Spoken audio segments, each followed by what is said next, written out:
एक जंगल में एक हाथी और एक बकरी रहते थे। दोनों बहुत पक्के दोस्त थे।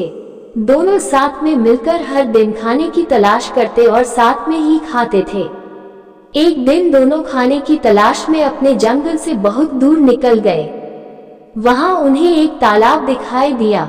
उसी तालाब के किनारे एक बेर का पेड़ था। बेर का पेड़ देखकर हाथी और बकरी बहुत खुश हुए।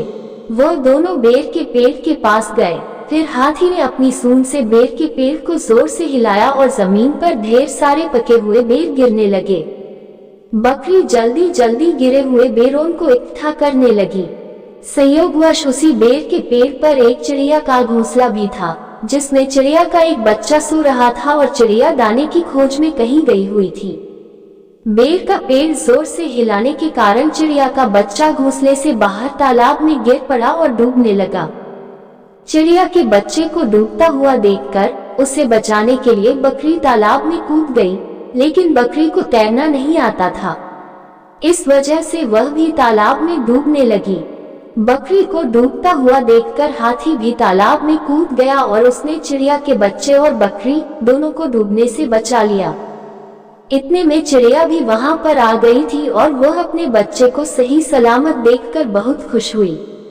उसने हाथी और बकरी को इसी तालाब और बेर के पेड़ के पास रहने के लिए कहा।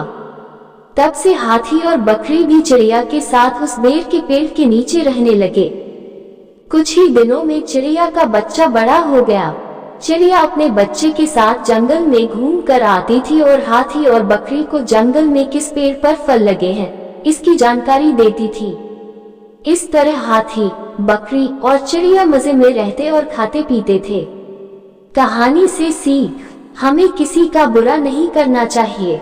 अगर हमारी गलती से किसी को परेशानी होती है तो उस गलती को सुधारना चाहिए और मनमुटाव दूर करते हुए एक दूसरे की मदद करनी चाहिए।